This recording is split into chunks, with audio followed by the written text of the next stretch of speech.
Située au cœur des montagnes du Caucase, aux confins de l'Occident, la Géorgie est un pays méconnu. Tbilissi, sa capitale, est un creuset de culture.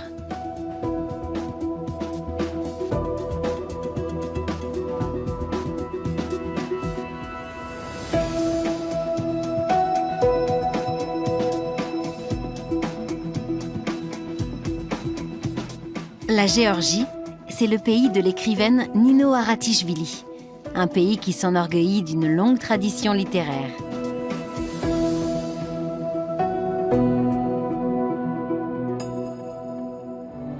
Nino Haratichvili est une auteure à succès, en Allemagne où elle vit aujourd'hui, mais aussi en France et aux Pays-Bas.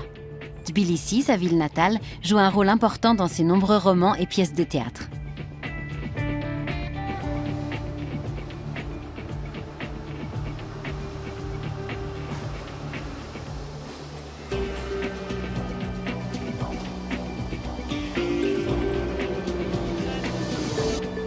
La 8e vie pour Brilka, son 3e roman, s'est imposée comme best-seller à l'international.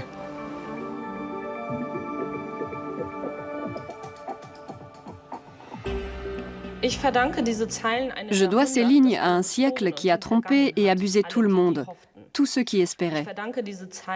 Je dois ces lignes à une impérissable trahison qui s'est abattue comme une malédiction sur ma famille. Je dois ces lignes à ma sœur, à qui je n'ai jamais pu pardonner de s'être envolée sans elle cette fameuse nuit, à mon grand-père, à qui ma sœur avait arraché le cœur, à mon arrière-grand-mère qui, à 83 ans, dansa avec moi un pas de deux, à ma mère qui a cherché Dieu. Je dois ces lignes à une infinité de larmes versées, je me dois ces lignes à moi qui ai quitté le pays natal pour me trouver et finalement me perdre encore plus. Cette épopée romanesque raconte le destin tragique d'une famille géorgienne à travers plus d'un siècle d'histoire. Elle évoque la montée et la chute du communisme, l'amour et la haine, la guerre et la dictature. C'est le pays des extrêmes à bien des égards. Il n'y a qu'à voir la statue de la mère de la Géorgie qui trône au-dessus de Tbilissi, tenant en main une épée et une coupe de vin. La Géorgie ne fait pas dans la demi-mesure.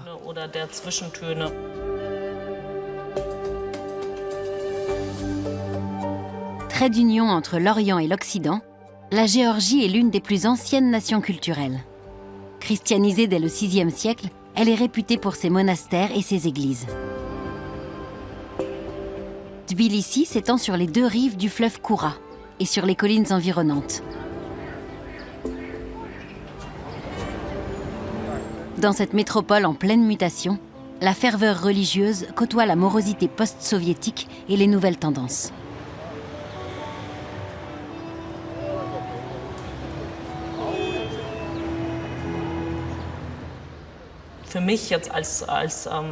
En tant qu'auteur, je trouve qu'il est bien plus passionnant de se mettre dans la peau d'un agent du KGB de 66 ans que d'une Géorgienne de 34 ans. Parce que la Géorgienne, je la connais.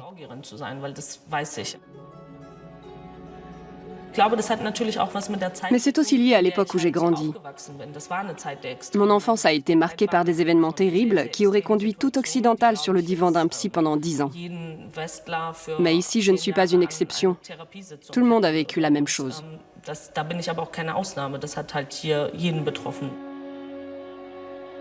Après l'éclatement de l'Union soviétique, la Russie a tenté à plusieurs reprises de reconquérir la Géorgie. Depuis 1990, ce petit pays a connu 5 guerres. L'Union soviétique, c'était l'étoile rouge qui couronnait le sapin dressé pour le jour de l'an. L'Union soviétique, c'était le lieu de l'amitié des peuples et des danses folkloriques, où tout le monde était le bienvenu, sauf les étrangers, parce qu'ils étaient capitalistes. Tout pays étranger, quel qu'il soit, était un Sodome et Gomorrhe. Tous les étrangers se droguaient, les États ne se souciaient pas de leurs citoyens et les laissaient crever. Là-bas, tout le monde couchait avec tout le monde, et des enfants naissaient dont personne ne s'occupait et qui n'avaient même pas de place dans les crèches. L'étranger était le lieu de toutes les infamies, d'où n'était jamais revenu aucun citoyen soviétique.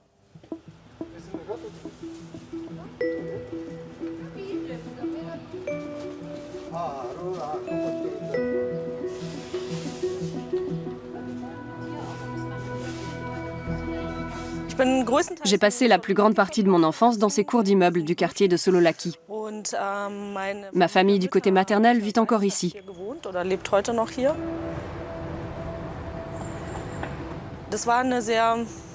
Je viens d'une famille de femmes. Ma tante et ma mère étaient très liées. Et comme ma cousine et moi étions toutes les deux filles uniques, nous avons grandi ensemble comme des sœurs, dans cet environnement très féminin.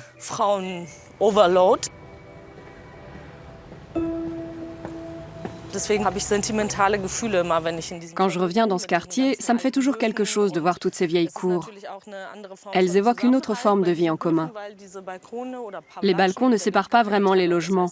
La sphère privée est donc assez limitée. Mais l'aspect positif, c'est vraiment la vie en communauté.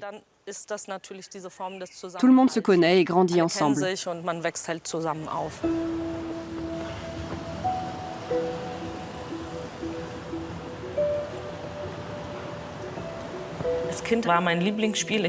Enfant, j'avais un jeu favori dont je garde encore une certaine nostalgie. Le soir, je marchais dans la rue quand les lumières brillaient aux fenêtres. Et j'essayais de deviner quel genre de personnes habitaient là, quel était leur métier et ce qu'elles étaient en train de faire. Rien qu'en voyant de l'extérieur ces lumières, j'avais l'illusion que les gens à l'intérieur devaient être extrêmement heureux. Ce qui était loin d'être vrai, bien sûr.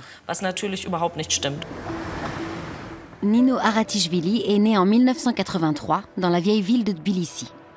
Son enfance a été marquée par la pauvreté. En dépit des famines, des coupures de courant, de la corruption, les Géorgiens restent solidaires et s'entraident. Nino a 12 ans lorsque sa mère part avec elle pour l'Allemagne, dans une petite ville de Westphalie.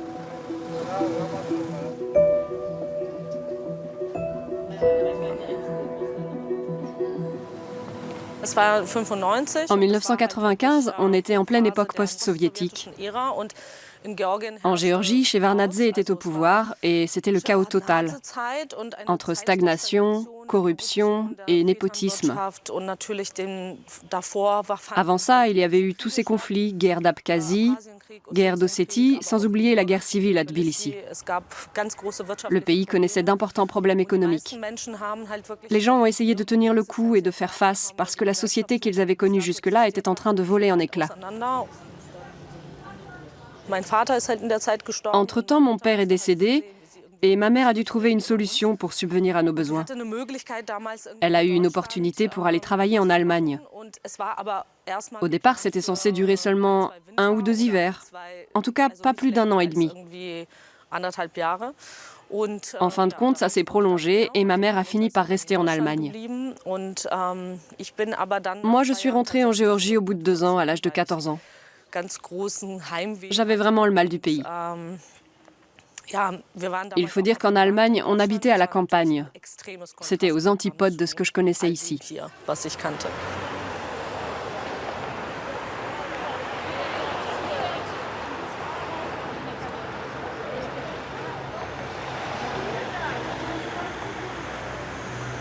C'est bien vous, l'auteur du roman La 8e vie? Oui. Ça alors? Quelle coïncidence! Il se trouve que toutes les deux, nous avons lu votre livre. C'est pour ça que nous faisons ce voyage en Géorgie. Formidable. Au fait, qui est l'homme aux lunettes cerclées de fer dans le roman? Je ne l'ai pas reconnu. C'est Lavrenti Beria, le chef des services secrets géorgiens, le bras droit de Staline. Ah, d'accord, je n'avais pas fait le lien. En tout cas, un grand merci. On est ravis de vous avoir rencontré.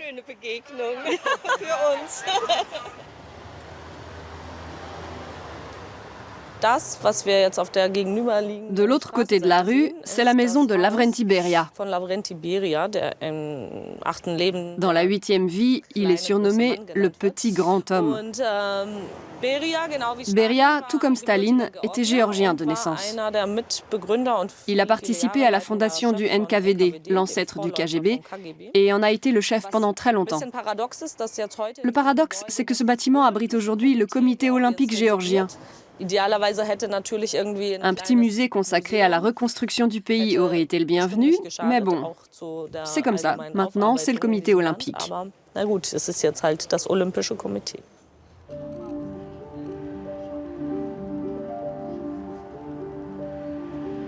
Les rues de la vieille ville descendent vers l'avenue Roustaveli, l'artère principale de Tbilissi, qui doit son nom à un poète du XIIe siècle. Elle est bordée de palais datant de l'époque des tsars. La diversité architecturale du quartier témoigne du passé multiculturel de la Géorgie. Rien de plus normal qu'un musée consacré à la littérature y trouve sa place.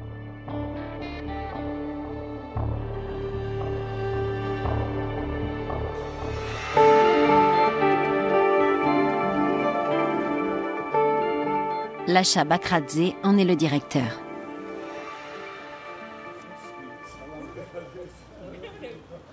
Nino Aratishvili est venu lui parler de son dernier roman, Le chat et le général, qui porte à nouveau sur un sujet historique. L'action se déroule en Géorgie, en Tchétchénie, à Moscou et à Berlin.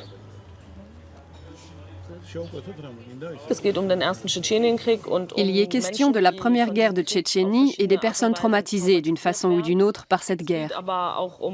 Je parle des victimes et des criminels, en me concentrant davantage sur ces derniers car c'est une question qui m'a toujours intéressée.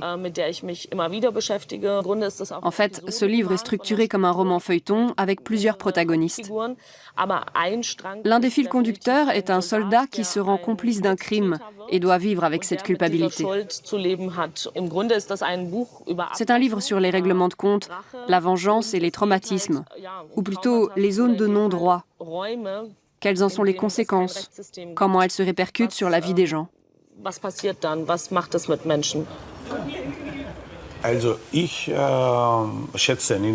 J'ai beaucoup d'estime pour Nino et je trouve que la Géorgie a de la chance d'avoir une écrivaine comme elle. C'est grâce à elle que beaucoup d'Allemands ont entendu parler de la Géorgie et ont essayé de comprendre ce pays. Lorsque son roman paraîtra en géorgien, il sera intéressant de voir la popularité dont il bénéficiera. Bien qu'elle soit de langue maternelle géorgienne, Nino Aratishvili écrit en allemand. La 8e vie a été traduite en géorgien et l'auteur a aujourd'hui rendez-vous avec sa traductrice, l'actrice Nino Bourdouli. Ensemble, elles se rendent au théâtre Toumanishvili.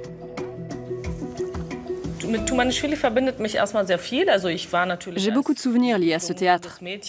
Adolescente, j'y allais souvent pour assister à des représentations. Par la suite, ce lien s'est renforcé quand j'ai fait la connaissance de Nino. C'est là qu'a débuté une collaboration fructueuse entre nous. Elle a commencé à traduire mes textes, mes pièces de théâtre, et puis mon deuxième roman, Mon doux jumeau. À présent, Nino évolue dans un autre cadre. Notre collaboration s'est développée et elle traduit maintenant mon roman, La 8e vie. Il y a des passages que je n'aime pas du tout. Par exemple, ceux qui décrivent la situation politique. Dans la vie, ça ne m'intéresse pas du tout, et dans la littérature non plus. Mais là, je n'ai pas le choix.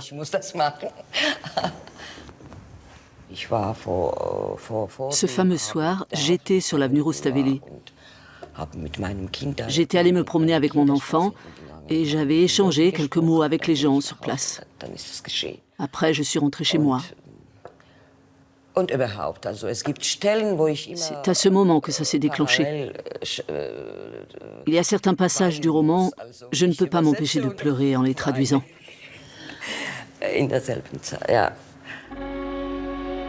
Nino Bourdouli fait référence à la tragédie de Tbilissi survenue en 1989.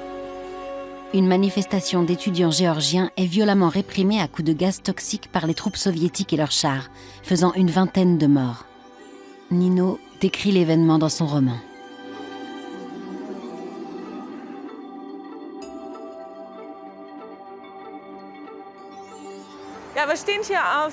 Nous sommes ici sur la célèbre avenue Roustaveli, devant l'ancien palais du gouverneur. Aujourd'hui, il y a un rassemblement populaire, car c'est le 29e anniversaire de la tragédie du 9 avril 1989. Des civils géorgiens avaient manifesté pour le retrait de la Géorgie de l'Union soviétique, pour l'indépendance et d'autres réformes.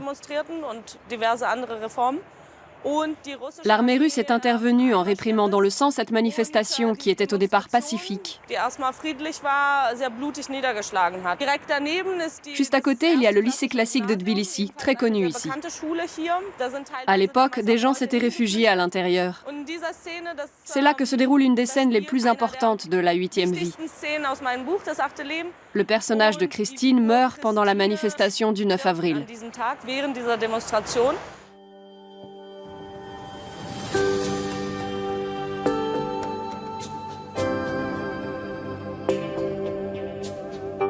Les djinns étaient interdits et pour nous, ils symbolisaient la tentation, encore plus que la pomme d'Ève. Aussi, en URSS, les gens essayaient par tous les moyens de s'en procurer. Dato Tourashvili est le porte-voix de sa génération. À la fin des années 1980, il a été l'un des meneurs des manifestations étudiantes. Son roman documentaire « Vol pour l'Ouest » brise un tabou. Novembre 1983. Une poignée de jeunes Géorgiens rêvent de porter de vrais djinns. Ce rêve devient alors une obsession. Ils échafaudent des plans pour s'enfuir, désireux d'échapper à tout prix à cet insupportable sentiment d'enfermement. Ils ont alors l'idée de détourner un avion. Mais la manœuvre échoue. L'armée s'en mêle. Plusieurs passagers et 2 des instigateurs sont tués. Les autres sont arrêtés et condamnés à mort. Ce drame a bouleversé le monde entier.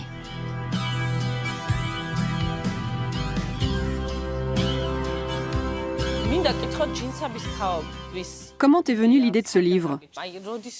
Tu connaissais bien sûr l'histoire depuis longtemps, mais qu'est-ce qui t'a poussé à en faire un roman? J'ai souvent essayé de m'imaginer ce qui se serait passé si j'avais été avec eux dans l'avion, si j'avais été un des leurs. En fait, ils avaient 5 à 7 ans de plus que moi. Certains en avaient même 10 de plus.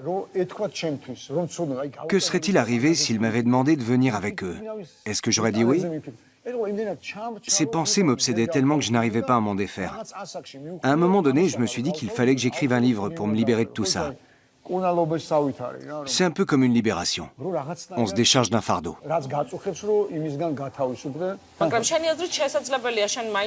Tu t'es approprié cette histoire autant qu'il était possible de le faire. Tu as rencontré leurs amis, tu as sans doute lu toutes les archives sur le sujet.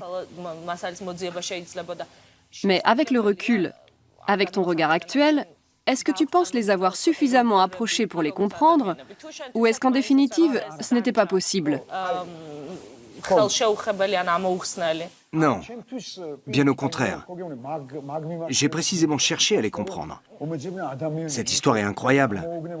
Le livre a été traduit en 14 langues. Il a d'abord été publié en Allemagne. J'ai dû écrire un chapitre supplémentaire pour les lecteurs allemands, pour leur expliquer ce qu'était la vie en Union soviétique et leur faire comprendre ce qui avait poussé des gens à fuir en détournant un avion. Dans les anciens satellites de l'URSS, comme l'Ukraine, la Croatie et la Pologne, l'idée ne serait venue à personne de demander pourquoi ils avaient agi ainsi. Pour ces pays, un tel chapitre aurait été superflu. Je trouve que c'est tout à fait passionnant. Et d'ailleurs, autre fait intéressant, à l'époque, toute une partie de la population avait pris la défense de ces jeunes. C'est encore le cas. Pour certaines personnes, ces jeunes sont des héros. Mais pour d'autres, ce sont à l'évidence des terroristes. Pour ma part, je considère que ce sont clairement des victimes du régime soviétique.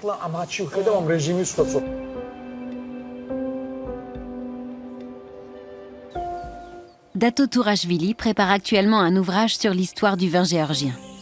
Pour compléter ses connaissances, il se rend dans l'un des plus prestigieux domaines viticoles du pays, le château Mourani, à 1 heure de voiture de Tbilissi.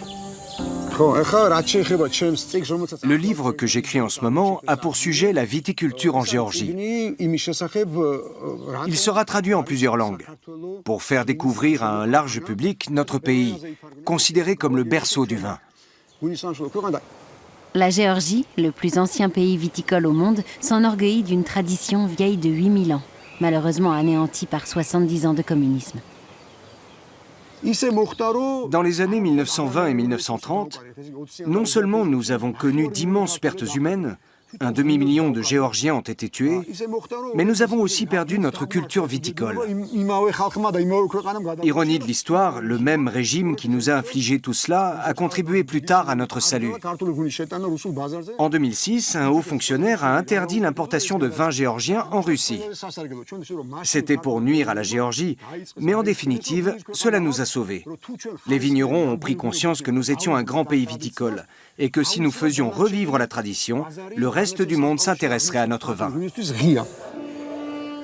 C'est une réussite si l'on en croit le succès du château Mourani, où les vins sont vinifiés selon une méthode traditionnelle dans des jarres en terre cuite, appelées kvévri.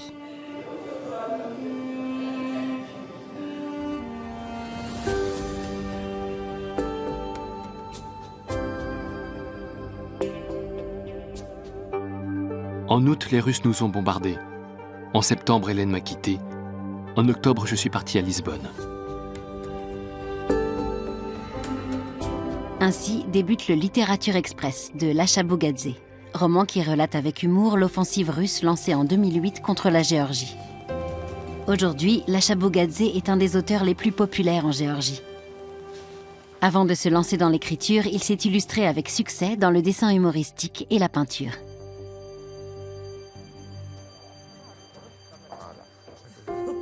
Nino Aratishvili a traduit ce roman en allemand. Elle a rendez-vous avec l'auteur qui vit dans les hauteurs de la vieille ville de Tbilissi.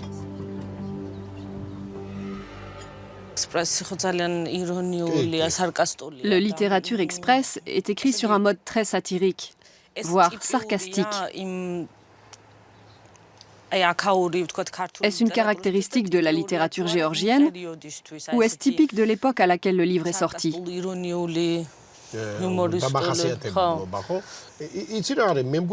Il faut savoir que dès le départ, le roman part d'une situation qui mêle des aspects aussi bien ironiques qu'invraisemblables. En effet, on nage en plein rocambolesque. Imaginez une centaine d'écrivains qui se retrouvent dans un train, en soi, c'est déjà assez loufoque. Par la suite, au fur et à mesure du déroulement de l'intrigue, chacun de ces écrivains essaie non seulement d'être le lecteur des autres, mais aussi de se présenter comme un écrivain ayant la même ambition, se lancer à la conquête de l'Europe grâce à ses talents littéraires, voire même, dans l'idéal, être reconnu comme faisant partie de la littérature mondiale.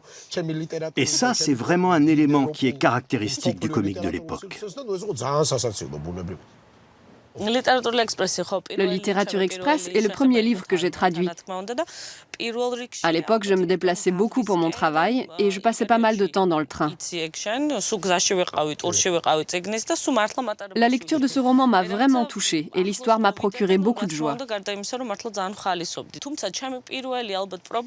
Le plus difficile a été de trouver la manière de transposer l'humour géorgien dans la traduction pour le faire apprécier au lecteur allemand. Car le géorgien est une langue empreinte d'émotion. Même si ce n'est pas évident d'évaluer les choses de manière objective, les réactions des lecteurs montrent que ça fonctionne. C'est justement ce que je voulais te demander. En public, quand tu lis des passages humoristiques, est-ce qu'ils sont perçus comme tels ? Oui, ça m'a rassurée.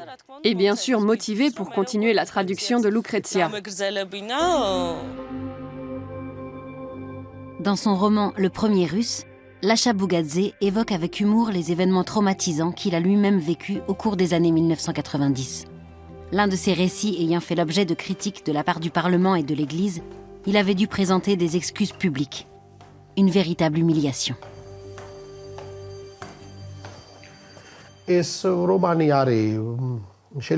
Ce roman est à moitié autobiographique et s'étend sur plusieurs décennies. L'action débute dans les années 1980, à la fin de la domination soviétique, et se poursuit jusqu'aux années 2000, où se passe l'essentiel du roman. Cette période est marquée par toutes sortes de bouleversements et d'aspirations, sans oublier bien sûr un événement essentiel, la Révolution des Roses.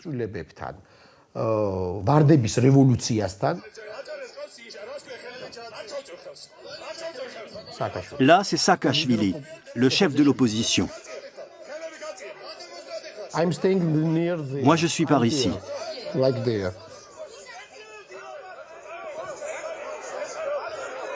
Lors de la Révolution des Roses, en 2003, les manifestants s'opposent au président Edouard Shevardnadze, qui est contraint de démissionner.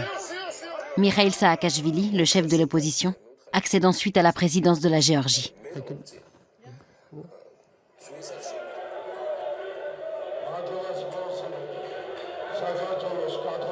Cette révolution a marqué une rupture dans l'histoire de la Géorgie et s'est accompagnée de grandes attentes et de grands espoirs.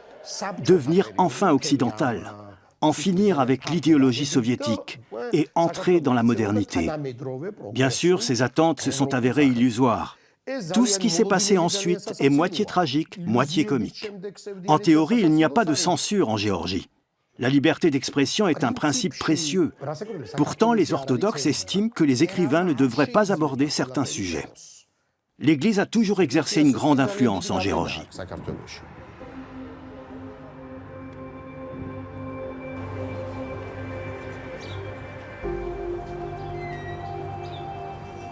Depuis la chute du communisme, l'Église réaffirme avec force sa position.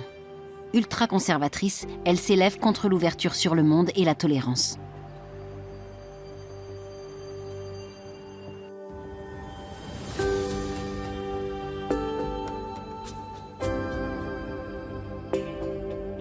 Tout ce que l'on peut exprimer par des mots, on peut le surmonter.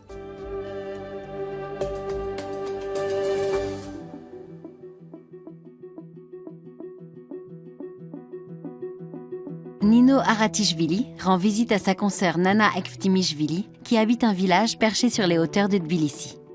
De là, on a une vue imprenable sur la ville.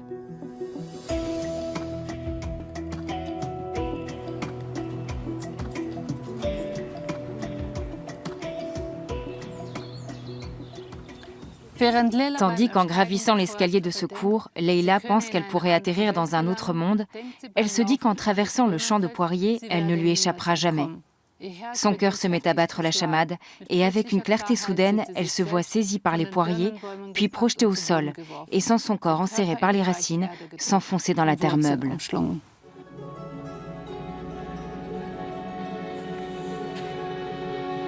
Leila est le personnage principal du roman Le Champ de Poire. L'action se déroule au sein d'un internat pour enfants handicapés mentaux, dans un grand ensemble de la banlieue de Tbilissi, vestige de l'époque soviétique. Leila, jeune fille combative, endosse le rôle de protectrice pour ses enfants. Les professeurs sont débordés. Si quelques-uns de leurs protégés ont en effet des déficiences mentales, tous sont abandonnés ou orphelins, laissés pour compte.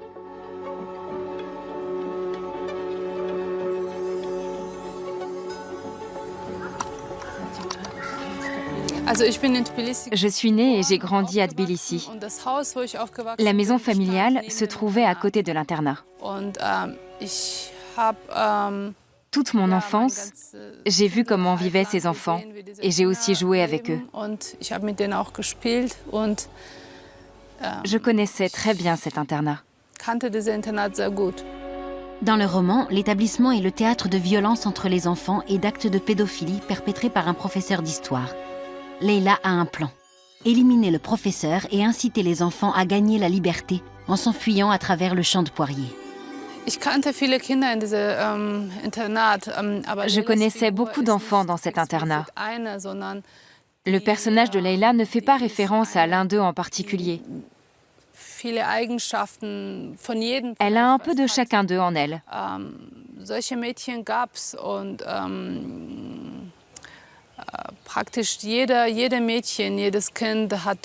Chaque jeune fille, chaque enfant de l'internat s'est battu pour survivre et a trouvé d'une certaine manière la force de s'imposer à l'internat, dans le voisinage et dans les environs.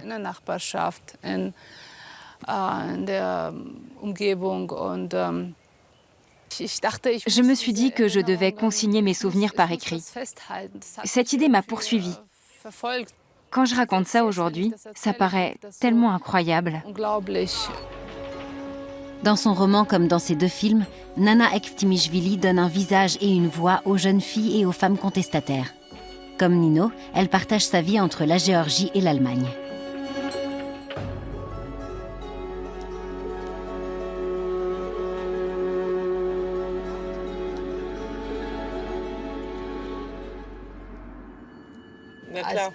Enfant, on a une perception différente.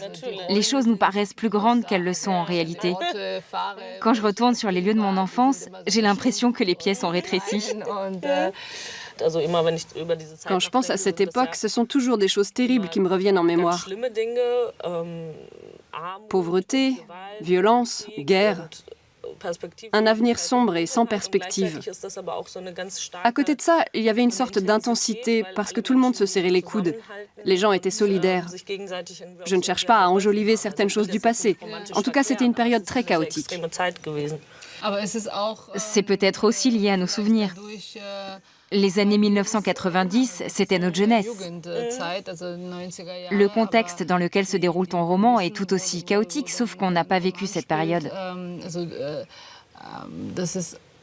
Ce qui nous est arrivé nous paraît bien sûr plus violent, parce qu'on l'a vécu personnellement. Oui, en fait, les années 1930 devaient être bien pires que les années 1990.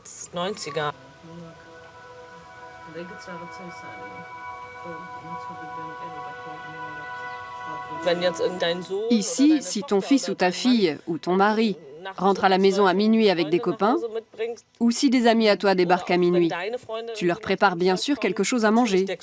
Et après, tu fais la vaisselle à 4 heures du matin. Oui, en Géorgie, on se laisse porter par les événements, en quelque sorte. Ce sont les circonstances qui nous guident, alors qu'en Allemagne, on est isolé et on peut vraiment planifier sa vie. Ici, même si on s'organise, il faut quand même improviser. Si on n'improvise pas, on devient fou. C'est vrai.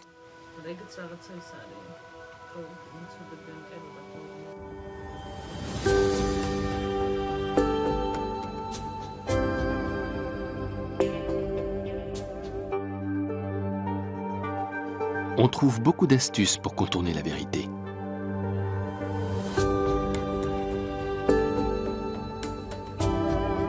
L'éléphant du Sud d'Archil Kikotze est un roman teinté de mélancolie qui invite au recueillement. En même temps, c'est un labyrinthe à travers lequel on explore la ville en compagnie des protagonistes. À chaque coin de rue, on découvre quelque chose de nouveau. L'histoire emprunte toujours une direction qui surprend le lecteur. Nino Haratischvili a traduit ses romans en allemand.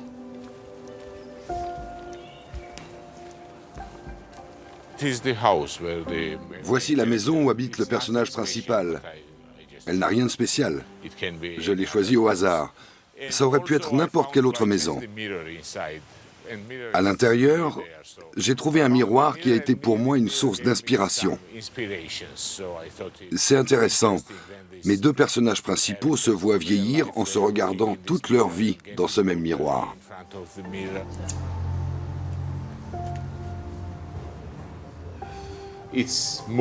C'est plus facile d'être sincère quand on s'exprime dans une langue étrangère. On a tendance à plus dire la vérité, peut-être parce qu'on a un vocabulaire plus simple. Alors que dans sa langue maternelle, on trouve beaucoup d'astuces pour contourner la vérité. Coup d'œil dans le miroir du passé. Un vieil ami du narrateur demande à ce dernier de lui prêter son appartement pour un rendez-vous libertin. Le narrateur accepte et pendant ce temps, il part se promener dans les rues de sa ville natale, Tbilissi. En croisant des passants anonymes et de vieilles connaissances, il se remémore sa vie. Comme dans un film, il voit défiler les images de son enfance, de ses anciens amours, de la dictature soviétique et de l'euphorie qui régnait au début de l'indépendance.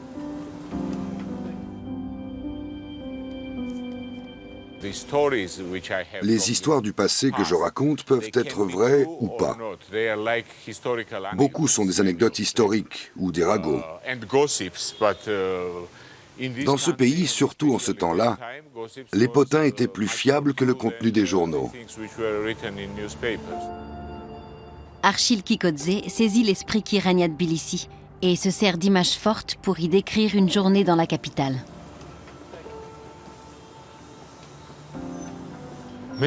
Je dis toujours que je n'aime pas Tbilissi, car beaucoup de souffrances sont associées à cette ville. Bien des endroits me rappellent les personnes qui y ont vécu et les événements qui s'y sont passés. Tout cela est gravé en moi.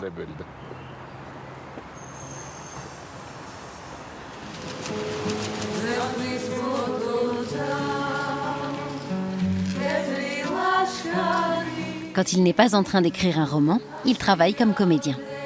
Il a joué notamment dans le film Blind Date, réalisé par un de ses amis, Levan Kogwashvili.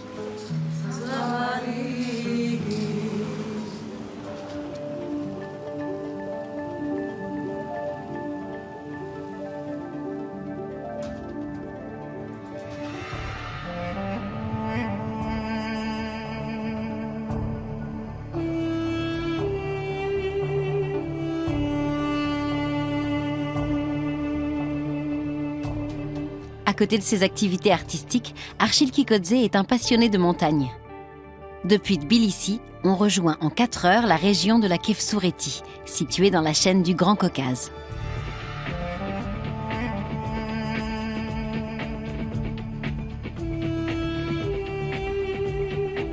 Archil a proposé à Nino de lui faire découvrir ses endroits préférés.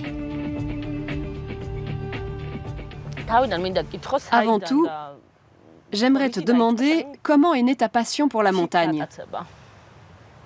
Ça remonte à mon enfance. Mon père était à la fois alpiniste et archéologue. Tous ses amis alpinistes étaient des gens cool. Pour moi, c'était des modèles à suivre. C'était évident. Pour être un type cool, il fallait crapahuter en montagne. Dans les années 1990, mon père, mon oncle et moi avons commencé à organiser des randonnées en montagne pour gagner notre vie. À l'époque, le tourisme n'existait pas en Géorgie. Nous faisions les guides pour les Européens et les Américains qui travaillaient pour des organisations humanitaires. Quand on voit ton amour pour la nature, toi, l'homme des montagnes, pourquoi as-tu choisi Tbilissi comme sujet central de ton roman ? Je savais que l'action du livre se situerait uniquement dans un contexte urbain. J'y ai intégré de nombreux personnages et le récit s'est mis en place comme ça. Dans la vie de chaque protagoniste, cette ville joue un rôle déterminant. Tu sais comme moi, comme les bruits courent à Tbilissi.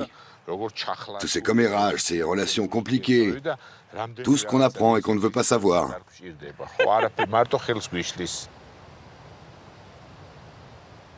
En fait, mes vraies racines sont dans un petit terrain proche de Tbilissi, dans les collines. Nous y possédons une sorte de ferme. Quand j'avais 21 ans, des gens nous ont volé nos vaches. Alors on les a pourchassés avec nos voisins en leur tirant dessus.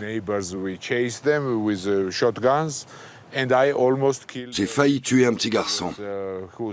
Il avait volé une vache parce qu'il avait faim. Après ça, j'ai commencé à écrire ma première nouvelle.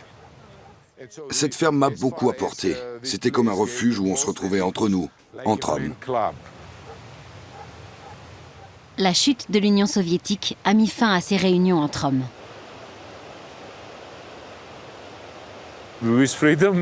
Après l'indépendance, la vie est devenue pire, parce que nous étions enchaînés à la Russie sur le plan économique.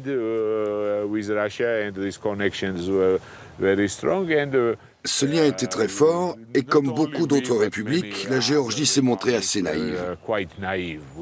Nous pensions que nous allions tout de suite avoir une vie agréable. Mais en fait, ça n'a pas été le cas. Ça a été une période de grande désillusion.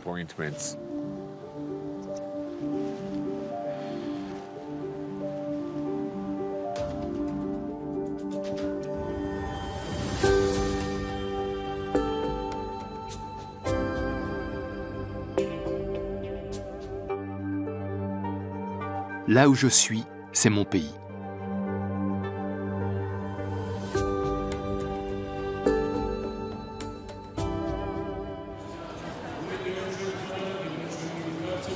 Zaza Burchuladze a été contraint de quitter la Géorgie. Il y était un écrivain reconnu et une personnalité publique. À la suite d'écrits polémiques, il a été agressé à Tbilissi par des fondamentalistes religieux et a dû être hospitalisé.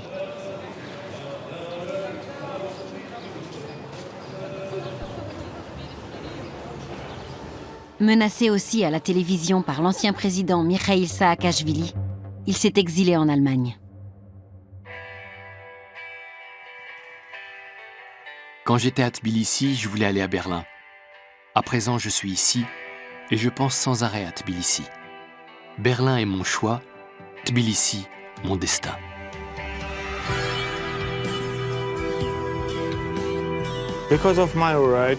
On m'a dit que c'était à cause de mes publications et de mes déclarations contre l'Église et la stupidité géorgienne.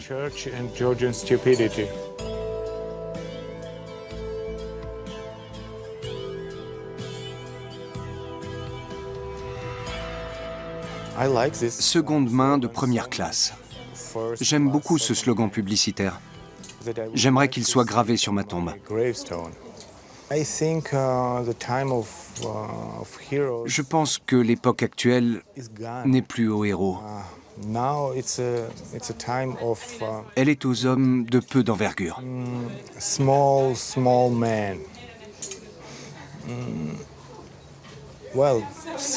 Jules César a dit « Je suis venu, j'ai vu, j'ai vaincu ». Pour ma part, je dirais plutôt « Je suis venu, j'ai vu, j'ai perdu ». C'est mon autobiographie. Cette citation résume très bien ma vie.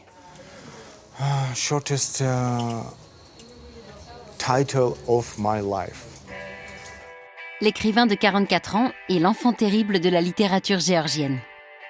Dans son roman, Petit déjeuner pour touristes, il porte un regard critique depuis l'Allemagne sur son pays, notamment la corruption qu'il décrit avec humour. Avec le roman Adibas, il plonge le lecteur dans l'ambiance bohème de Tbilissi. Avec pour devise « Tu te rends compte, c'est la guerre et tu n'as pas les bonnes fringues ».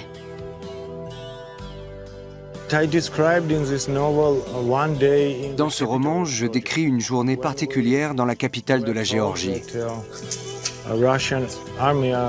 Quand on a appris que l'armée russe allait attaquer Tbilissi. La quasi-totalité de la ville s'est vidée en quelques minutes.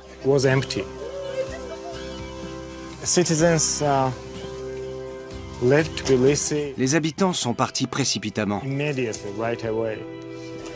Mais après ça, je me suis rendu compte que les restaurants étaient pleins.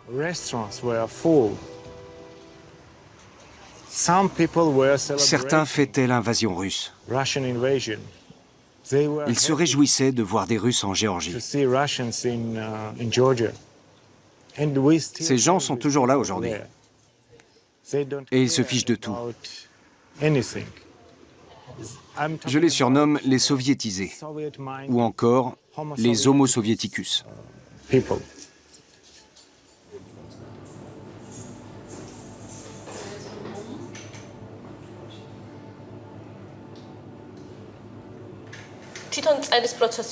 Est-ce que ton processus d'écriture a changé? La vie était-elle plus facile en Géorgie ou est-ce que les choses sont plus simples à Berlin? Non. En fait, c'est devenu beaucoup plus compliqué à Berlin. Parce qu'il n'y a plus d'opposition. On vacille. On n'arrive presque pas à se tenir debout et on finit par tomber. Aucune opposition. Ici, on m'a dit « Vous êtes le bienvenu ». Ça m'a déboussolé et j'ai eu beaucoup de mal à écrire. J'ai eu l'impression de me retrouver tout à coup dans une cage dorée. Je dirais même que j'ai atterri dans un paradis étrange, un paradis infernal, car presque tout y est autorisé. Comment décrire à un étranger la spécificité géorgienne? Même s'il est difficile d'éviter certains clichés. Comment sont les Géorgiens?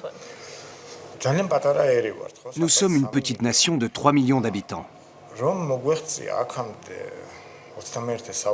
Compte tenu de notre situation géographique, pour réussir à survivre jusqu'au XXIe siècle, à survivre au sens propre du terme, et à conserver notre langue et nos traditions, nous avons dû résister à bien des occupants et des despotes. Ça veut dire aussi que, d'une certaine manière, nous sommes des hypocrites, des bluffeurs et des menteurs dénués de tout principe.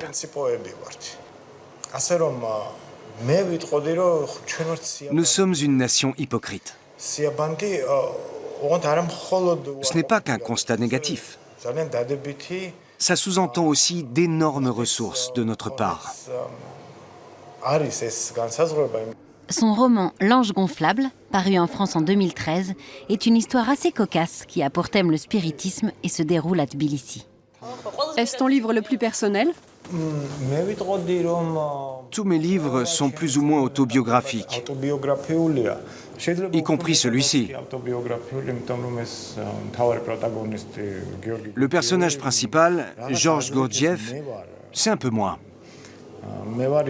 Il est vrai qu'avant d'être jeté dehors, je suis quelqu'un dont la société a usé et abusé.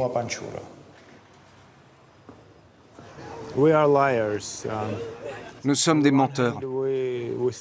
D'un côté, nous disons que nous avons une démocratie, et de l'autre, que nous sommes des fondamentalistes. En fait, nous sommes au milieu de nulle part. Nous ne sommes pas vraiment des Européens. Nous ne faisons pas non plus partie de l'Asie. Nous sommes quelque part entre les deux.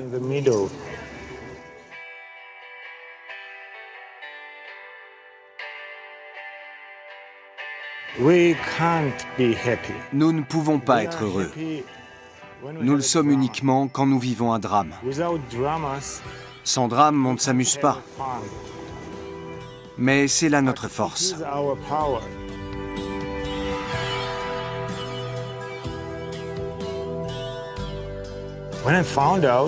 Quand j'ai découvert cet endroit, j'ai ressenti une grande émotion, comme s'il m'était familier, comme si mon enfance était enterrée ici.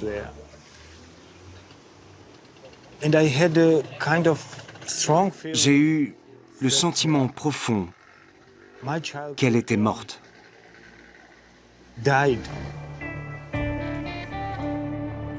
Zaza Burchuladze affirme « Là où je suis, c'est mon pays ». Mais il lui est impossible de regagner Tbilissi. La Géorgie est une terre de contradictions et de contrastes. 1 million de Géorgiens vivent en exil. Zaza Burchuladze habite Berlin et Nino Haratichvili, Hambourg. Pour sa part, elle retourne régulièrement en Géorgie, partageant ainsi sa vie entre deux mondes.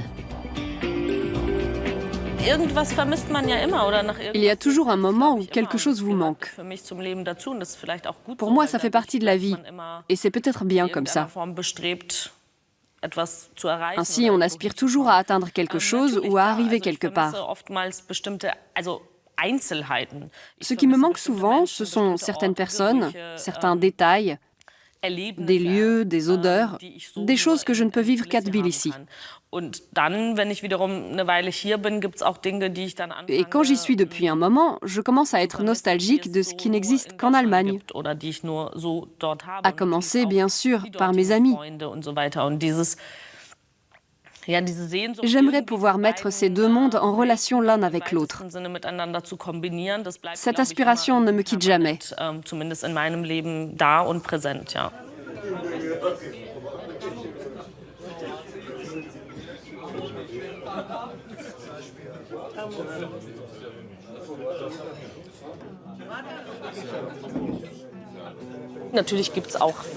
Bien sûr, on a différentes occasions de faire la fête, comme le soupra, un banquet traditionnel où l'on sert 1001 spécialités.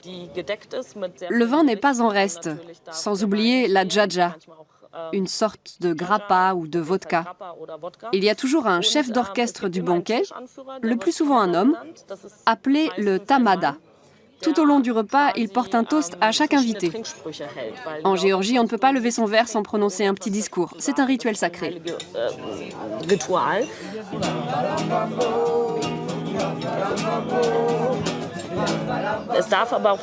Bien sûr, on chante aussi. Beaucoup de Géorgiens sont doués pour la musique. Ce n'est pas mon cas, mais la plupart savent chanter et jouer d'un instrument.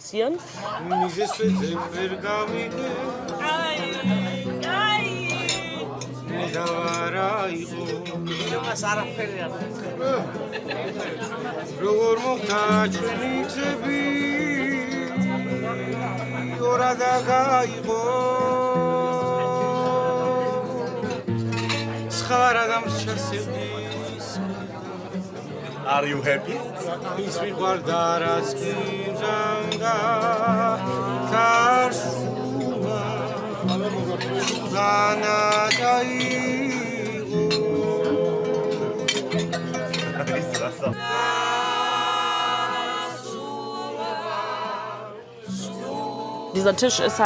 Le buffet servi est très copieux. On laisse les assiettes s'empiler sur la table. Tant que la fête continue, on ne débarrasse pas. Ce serait mal poli. Les gens restent attablés pendant des heures. Quand le tamada se montre à la hauteur, la fête est réussie. Quoi de mieux pour cultiver la convivialité? C'est en chantant que les Géorgiens viennent au monde.